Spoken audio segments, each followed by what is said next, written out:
We are now joined by Kansas coach Lance Leipold.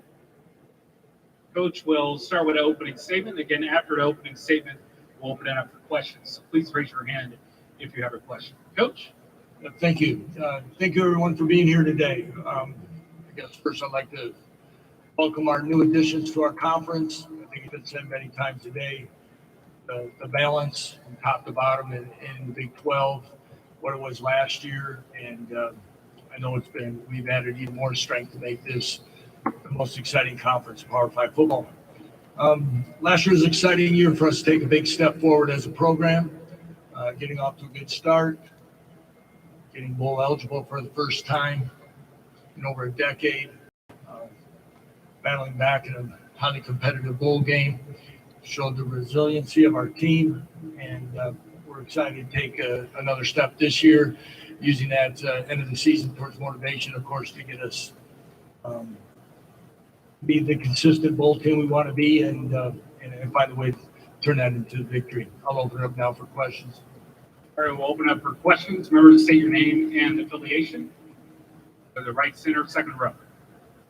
Coach, here I'm Midas with Red Raiders Sports. Obviously, protecting the quarterback is very important, especially one as high caliber as yours.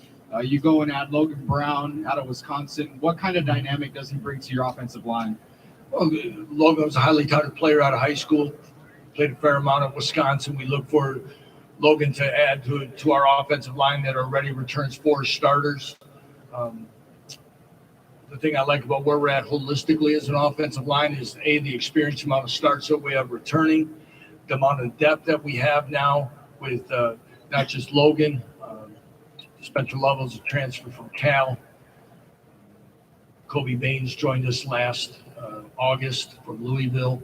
So we have some movable parts better than we've had before, that not only just keeping Jalen healthy and add depth that we have within the skill positions. I like our movable pieces that we're going to have a solid unit across the board. All right, we'll go to the far left. Brian Chapman, LSnews.com. Coach, what have you seen from Jalen as far as his further development this spring and into the year? Again, his, keeping Jalen where he's in a position, staying healthy. He's making all the throws, everything that we need him to be. I've started to say this a little bit more today on the back half of the day is, I think one thing that we sometimes forget about Jalen and everything he brings to our program is he's an academic All-American. And what we put on his plate and what we ask him to do, and whether it be just things in our offense, to retaining the information, verbalizing it back to others, getting others lined up, I think he does an outstanding job. As we know, everybody's had the chance to see when he's healthy what he does as a dual threat quarterback. I think the other thing is his leadership abilities, his charisma. He's a guy that doesn't get too high or too low. And again, I've said it from the start when he burned his red shirt our first year. He's a special man, a special individual. Again, if you have questions, please raise your hand. Now we'll go to far left, front row. Eli Letterman, Tulsa World. Lance, this is a league that can produce quick turnarounds. You guys a year ago, TCU, Baylor the year before that. For you to go from 2-10 to that first bowl game and making that step, what were the foundational elements for you guys a year ago? I just think finally we've been able to build some routine and trust, first of all, within our program. For us to be able to, our young men have gone through a lot of transition. I think the daily process of getting better and really holistic development has been a key for us as a program. And I think when we went on the road to Morgantown and then went down to Houston and battled back from deficits and found a way to win on the road, the confidence and belief started to really take even a larger step and kind of go through those, and it kind of built on the momentum that we had early. We talk about it, I think everybody does, but our locker room and leadership from our upperclassmen and people are, I think, allowed us to take that step. And quite honestly, it was night and day difference ahead of what we were at our last stop as far as becoming a player-led program. And I know those players, and especially the 4 men that are here today, have embraced that, and they're ready to take it another step. Stay far left, second row.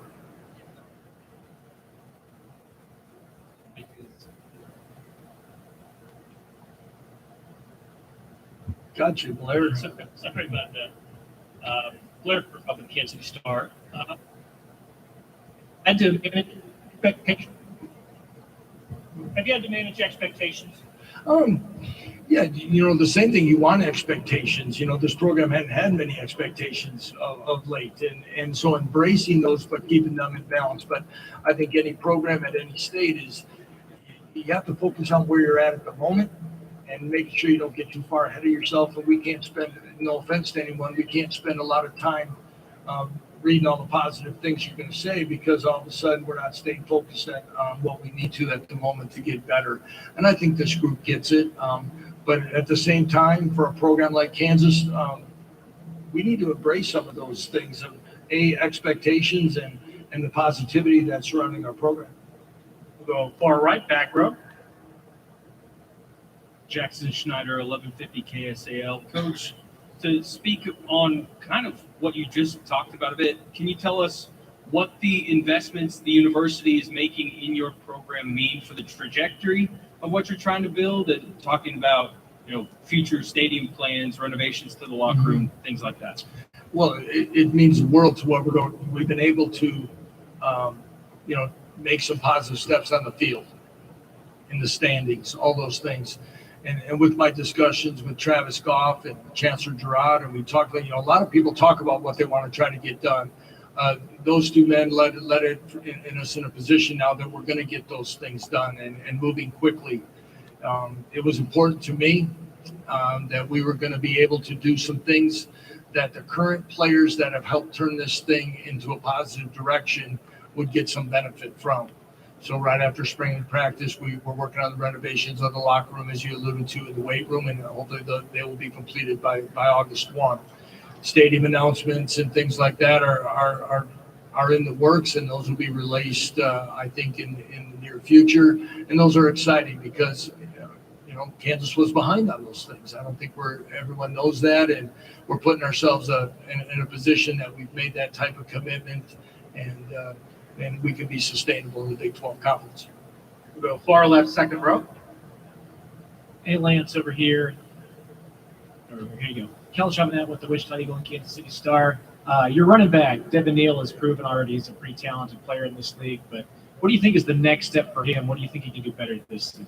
Well, again, Devin's a highly motivated young man, working complete. He played baseball his first spring here, so he made most of our workouts. But again, it was part-time in his time there.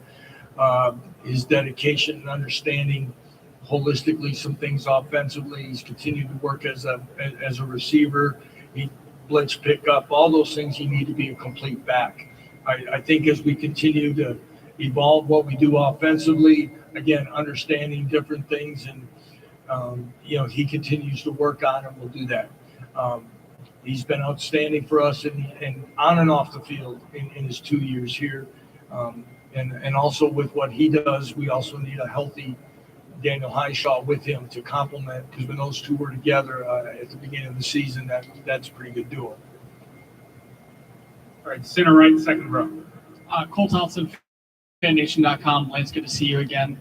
You're bringing back not only Jalen Daniels and Devin Neal, but you're also bringing back your offensive coordinator and Andy Kolodnicki. How important was it for him to get the new contract extension at the end of the year? And what is the continuity of having him back in this offense do for the future of this program? Well, of course it was important probably for Andy, but it was well-deserved. And other things, again, as we talked about program commitment in facilities, I think our university has made a commitment to our staff. And with that, and I'll answer your question on Andy, is this is the first time in 20 years the University of Kansas had the same set of assistant coaches coming back. And then, so our stability and continuity holistically are going to be in a good spot. Andy and I have been together for over 11 years. Okay, I trust him. He's an outstanding coach. I've known what a great coach Andy is for a long time. Andy will be a head coach someday. There's no doubt about that. But I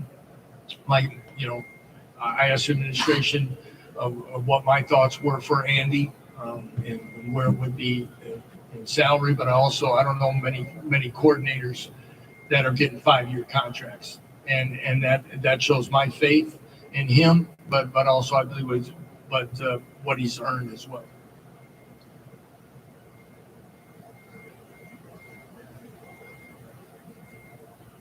All right, Coach, thank you for your time. All right, thank you. Everyone, have a good day.